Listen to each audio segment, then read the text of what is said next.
दोस्तों नमस्कार। आपका दोस्त रुपेश चंद्र आप सभी का पॉलिटिकल ट्रेनिंग सेशन में हार्दिक स्वागत करता है। साथियों, आप में से कुछ लोगों ने सवाल किया कि सर व्यवस्था परिवर्तन आंदोलन क्या है जो आप चला रहे हैं? क्या व्यवस्था परिवर्तन से देश की सारी समस्याएं हल हो जाएंगी? देश की असल समस्या क्या है? साथियों, इस विषय पर बात करने से मैं YouTube पर बच रहा था, कारण यह विषय बहुत महत्वपूर्ण है और बहुआयामी बहुत व्यापक विषय है। इसे YouTube जैसे प्लेटफॉर्म पर कम समय में समेट देना इस विषय के साथ नाइंसाफी होगी। फिर भी आपने पूछा है तो मैं इस प्रश्न का सारगर्भित उत्तर देने का प्रयास कर रहा हूं और आपसे अपेक्षा और आशा भी है कि आप इस वीडियो को अंत तक देखिएगा, क्योंकि तभी आप देश की असल समस्या और उसके समाधान से वाकिफ हो पाएंगे। साथियों, हमें से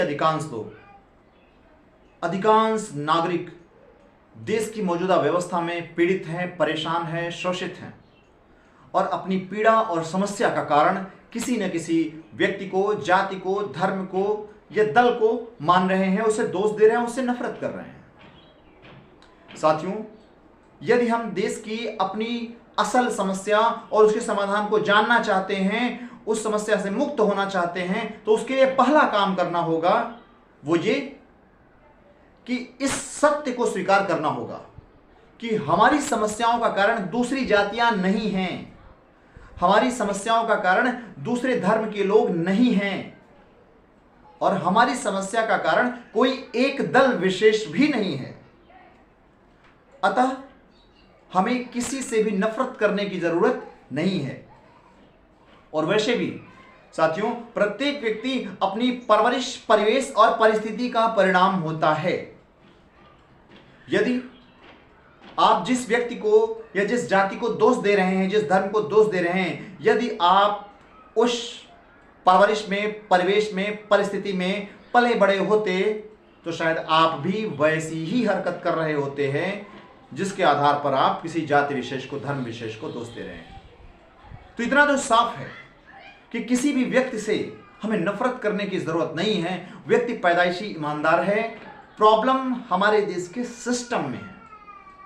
और साथियों, हम देख चुके हैं कि आमतौर पर हर 5 साल में हम सरकार बदल देते हैं, सांसद बदल देते हैं, विधायक बदल देते हैं, प्रधान बदल देते हैं, सभासद बदल देते हैं, लेकिन स्थिति जस की तस बनी हुई है और बेहतर होने के बजाय बदतर होती जा रही है। तो इतना तो साफ है कि हमारे देश की जो समस्या है हमारे देश की व्यवस्था में है, क्योंकि सरकार, सांसद, पार्षद, विधायक बदल बदल कर हम देख चुके हैं, इससे कोई फर्क नहीं पड़ने वाला। इसका मतलब साफ है कि प्रॉब्लम कहीं और है जहां बदलाव नहीं हुआ है। जी हां साथियों, प्रॉब्लम हमारे देश की व्यवस्था में है, हमारे देश की राजनीतिक व्यवस्था में है, प्रशासनिक व्यवस्था में है, न्यायिक व्यवस्था में है, शिक्षा व्यवस्था में है। यदि हमारे देश की मौजूदा व्यवस्था की जो बुनियादी खामियां हैं इनको दुरुस्त कर दिया जाए तो देश की सारी समस्याएं समाप्त हो जाएंगी।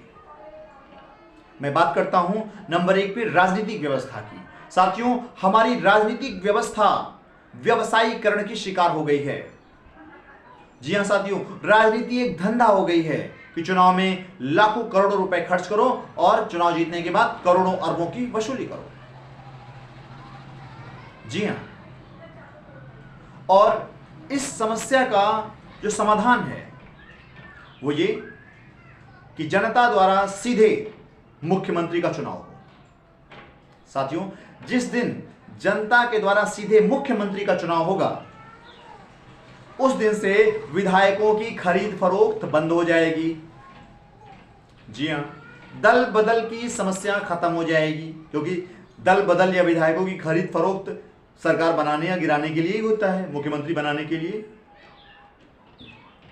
तो साथियों, जिस दिन मुख्यमंत्री का सीधे जनता के द्वारा चुनाव होगा उस दिन से दल बदल की समस्या समाप्त हो जाएगी, विधायकों की खरीद फरोख्त बंद हो जाएगी और चुने गए विधायकों और सांसदों को मंत्री ना बनाया जाए और विकास कार्य से इनको पृथक किया जाए।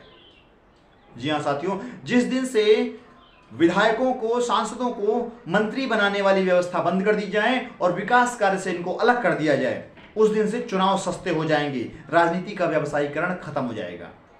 वैसे अभी विधायक प्रत्याशी को पता होता है यदि एक बार चुनाव जीत गए तो मंत्री बनकर करोड़ों अरबों कमा लेंगे, या मंत्री ना भी बने तो विकास कार्य कराने के नाम पर करोड़ों अरबों की काली कमाई अर्जित कर लेंगे। और यदि विधायकों को मंत्री बनने का मार्ग बंद कर दिया जाए और विकास कार्य से अलग कर दिया जाए तो इससे होगा ये कि लाखों करोड़ों अरबों की जो काली कमाई का रास्ता है वो अपने आप बंद हो जाएगा। उस करोड़ों अरबों की काली कमाई के आकर्षण में ही प्रत्याशी चुनाव में लाखों करोड़ों खर्च कर देता है। यदि करोड़ों अरबों की काली कमाई का रास्ता बंद हो जाएगा तो चुनाव में लाखों करोड़ों का खर्च भी बंद हो जाएगा। भाई प्रॉफिट नहीं तो निवेश क्यों होगा? तो साथियों, इस प्रकार हमारे देश की राजनीति का व्यवसायीकरण बंद हो जाएगा।